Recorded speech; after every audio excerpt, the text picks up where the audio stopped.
जय हिंद दोस्तों, आप लोग कैसे हैं। मुझे आशा न बल्कि पूरा विश्वास है कि आप लोग स्वस्थ होंगे और मस्त होंगे और अपनी पढ़ाई में भी बहुत ही मन लगाकर कर रहे होंगे। तो आज के इस 10 मिनट शो में आप लोगों को राइडर मैथमेटिक्स क्लासेस पर मोस्ट वेलकम है जी। और आइए और फटाफट से क्वेश्चन को करिए, क्योंकि टाइम बहुत कम रहता है और क्वेश्चन की संख्या ज़्यादा रहता है। तो शुरू करते हैं। और आज के इस वीडियो में क्या करेंगे, तो चैप्टर नंबर 5 है ना। चैप्टर नंबर 5 अगर एनसीईआरटी के अकॉर्डिंग देखें तो, लेकिन चैप्टर नंबर 6 है भारतीय भवन के अनुसार, वो नाम है आपका क्या, सबसे लास्ट चैप्टर ऊर्जा वाला। तो आ जाइए और शुरू करते हैं। देखिएगा फटाफट से, एकदम माइंड में आप लोग आंसर देते रहिएगा। देखिए हम शुरू करते हैं फटाफट। देखिएगा कहता है कि निम्न में से कौन बायोगैस ईंधन का स्रोत नहीं है। कौन नहीं है, तो आपका राइट आंसर होगा नाभिकीय ऊर्जा।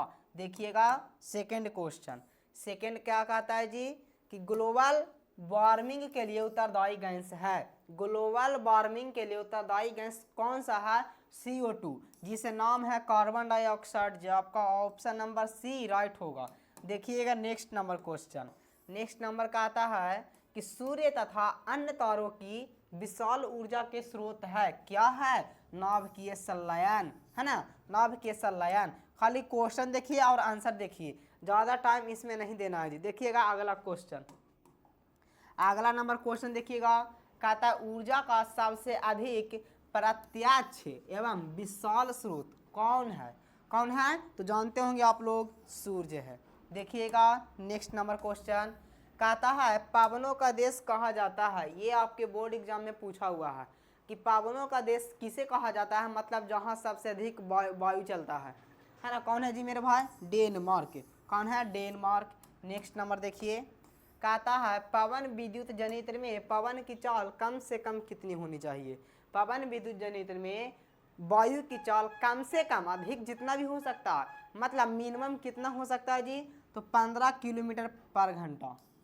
मतलब एक घंटा में 15 किलोमीटर वायु चलना ही चाहिए। अगला नंबर देखिएगा, सॉरी देखिएगा नेक्स्ट नंबर क्वेश्चन, अगला कहता है कि जीवाश्म ईंधन का उदाहरण है। बताए थे हम आप लोगों को फाउंडेशन में कि जीवाश्म ईंधन तीन ही होते हैं, कोयला, पेट्रोलियम, प्राकृतिक गैस। तो देखिएगा कोयला है, लकड़ी है, गोबर गैस है। जीवाश्म मतलब जीवों से प्राप्त, तीन गो तो मेन रूप से है, लेकिन उनका सभी उदाहरण भी होगा, यानी ऑप्शन नंबर डी राइट होगा। देखिएगा नेक्स्ट नंबर, कहता कार्य करने की क्षमता को कहते हैं। ये हम आप लोगों को कल के क्लास में भी कराए थे। तो कार्य करने की क्षमता को ऊर्जा कहते हैं। Option number C is the right answer. और नेक्स्ट नंबर देखिए, कहता है गोबर गैस एक प्रकार की है। क्या है, तो गोबर गैस एक प्रकार की बायोगैस माना जाता है जी। क्या माना जाता है, बायोगैस माना जाता है। ऑप्शन नंबर बी राइट होगा। और देखिएगा नेक्स्ट नंबर देखिए, कहता है सौर ऊर्जा को विद्युत ऊर्जा में परिवर्तित करती है। सौर ऊर्जा को विद्युत ऊर्जा में परिवर्तित कौन करती है, तो याद होगा आप लोगों को, कौन, सौर सेल। ऑप्शन नंबर सी। देखिएगा फटाफट से, कहता है एक उत्तम ईंधन है। कौन है, एक उत्तम ईंधन जैव गैस है। अगला नंबर कहता है नरौरा नभकीय विद्युत संयंत्र किस राज्य में स्थित है। नरौरा हम आप लोगों को ये ज्योग्राफी में भी पढ़ाए थे, उत्तर प्रदेश। कहाँ, उत्तर प्रदेश। नेक्स्ट नंबर कहता है सरदार सरोवर बांध किस नदी पर है। सिंपल सी क्वेश्चन है, नर्मदा नदी पर। नेक्स्ट नंबर देखिएगा फटाफट से देखिए, क्या कहता है जी, कि टिहरी बांध किस नदी पर बना है। टिहरी बांध किस नदी पर बना है, तो पता होगा गंगा नदी पर। और आप लोगों को अगर वीडियो अच्छा लग रहा हो तो आप लोग जरूर से जरूर सब्सक्राइब करने का प्रयास कीजिएगा जी। सब्सक्राइब करिएगा, ठीक है, और लाइक भी करिएगा। देखिए next number question, next number question देखिए, कहता भारत का पवन ऊर्जा द्वारा विद्युत उत्पादन करने वाले देशों में कौन सा स्थान है, तो क्या होगा, पांचवा। क्या होगा जी, पांचवा स्थान। नेक्स्ट नंबर देखिए अगला, कहता सौर सेल बनाने के लिए किसका उपयोग किया जाता है। सौर सेल बनाने के लिए किसका प्रयोग किया जाता है, तो राइट आंसर होगा सिलिकॉन। अगर ऑप्शन में जर्मेनियम भी रहता तो इसको भी मारते, ठीक है, लेकिन अधिक से अधिक ऑप्शन में सिलिकॉन ही रहता है, ऑप्शन नंबर डी। देखिए नेक्स्ट नंबर, कहता है हाइड्रोजन बम किस अभिक्रिया पर आधारित है। हाइड्रोजन बम किस अभिक्रिया पर आधारित है, यह आपका होगा नाभिकीय संलयन, है ना, नाभिकीय संलयन। नेक्स्ट नंबर देखिए, कहता है तारापुर नाभिकीय विद्युत संयंत्र किस राज्य में स्थित है। तारापुर कहाँ है मेरे भाई, महाराष्ट्र में। कहाँ है, तो महाराष्ट्र में। देखिएगा, कहता है राणा प्रताप सागर नाभिकीय विद्युत संयंत्र किस राज्य में स्थित है। ये कहाँ है, ये राजस्थान में, है ना। राज से राणा प्रताप, राज से राजस्थान, ऑप्शन नंबर डी। देखिए अगला नंबर देखिएगा, अगला नंबर देख लीजिए क्या कहता है जी। और आप लोग एग्जाम क्वेश्चन देखिए और आंसर जुबान पर बोलिए ताकि याद हो जाए। देखिएगा, कहता है कलपक्कम नाभिकीय विद्युत संयंत्र किस राज्य में स्थित है।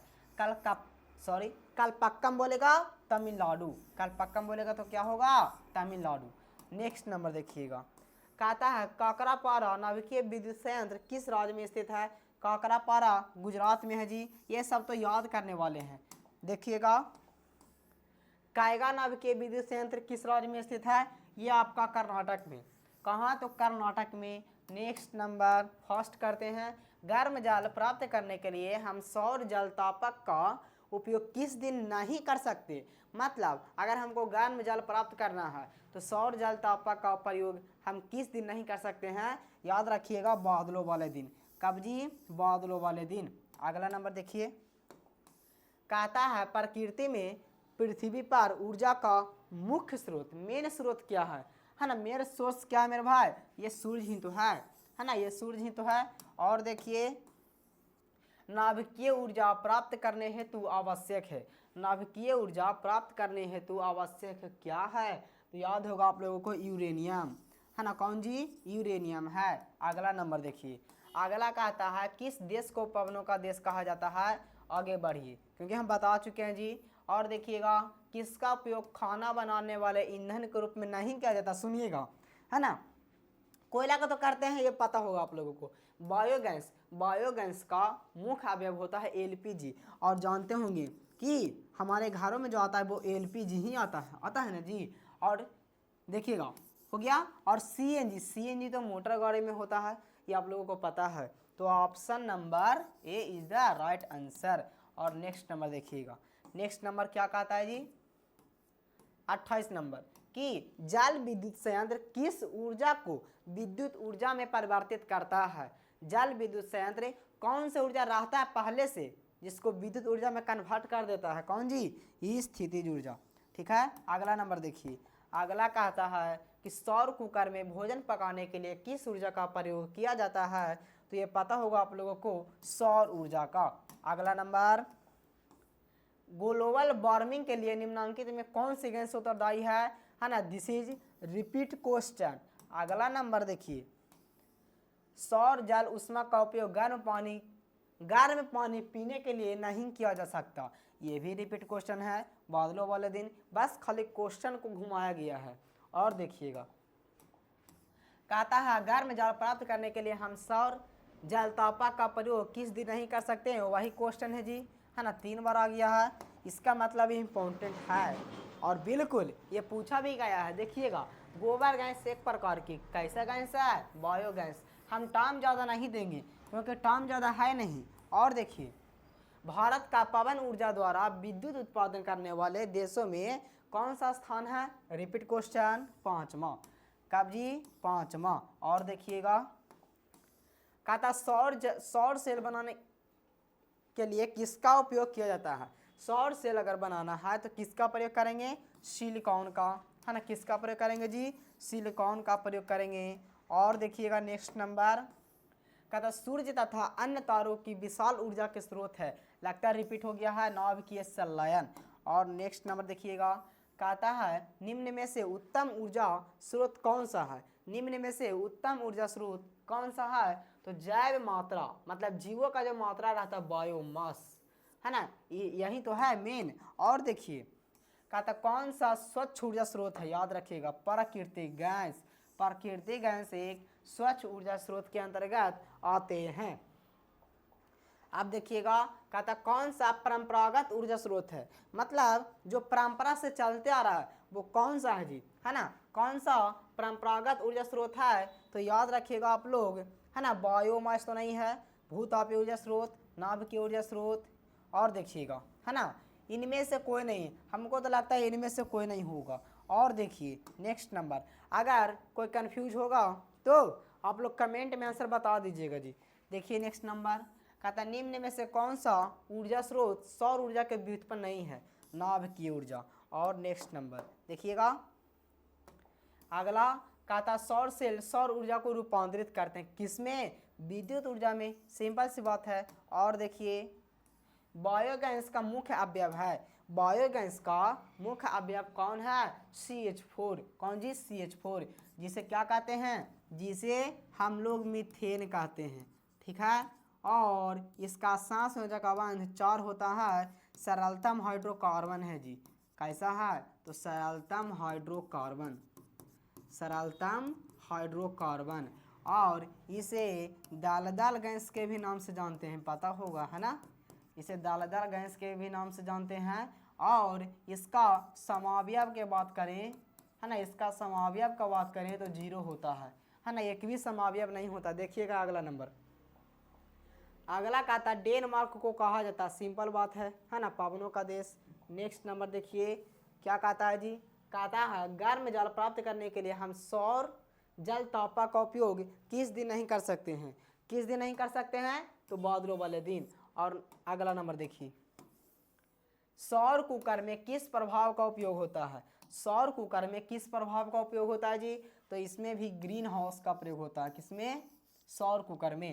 और अगला नंबर देखिएगा CNG का पूरा नाम क्या है, मतलब CNG जो वाहनों में चलाता है ना, कंप्रेस्ड नेचुरल गैस। क्या, कंप्रेस्ड नेचुरल गैस, उसका मतलब हुआ संपीड़ित प्राकृतिक गैस, संपीड़ित प्राकृतिक गैस। और देखिएगा नेक्स्ट नंबर ऊर्जा के अनवीकरणीय स्रोत, लगता लास्ट क्वेश्चन है, ऊर्जा के अनवीकरणीय स्रोत कौन है, सुनिएगा, है ना। सूर्य का भी खत्म नहीं होगा, जल का भी खत्म नहीं होगा, पवन का भी खत्म नहीं होगा, यानी अनवीकरणीय स्रोत का मतलब वही हुआ जिसे एक बार प्रयोग करने के बाद, है ना, वो खत्म हो जाएगा और वो करोड़ों साल लग जाएंगे बनाने के लिए, इसलिए कोयला अनवीकरणीय स्रोत के अंतर्गत आते हैं। तो आज का वीडियो यहीं तक, और आप लोग इस 10 मिनट शो को ज़रूर से ज़रूर रोज़ के रोज़ देखा करिए, आप लोगों को बहुत फ़ायदा होगा, बहुत कम समय में बहुत ज़्यादा क्वेश्चन करने का मौका मिलेगा। और एग्ज़ाम का समय है तो ये बहुत आप लोगों के लिए बेनिफिट भी होगा। और आप लोग को अच्छा लगता है तो आप लोग लाइक भी कर दीजिएगा, ठीक है ना, सब्सक्राइब भी कर दीजिएगा जी, और शेयर भी कर दीजिएगा, ठीक है। तो मन से पढ़ते रहिए, बाय बाय, टेक केयर।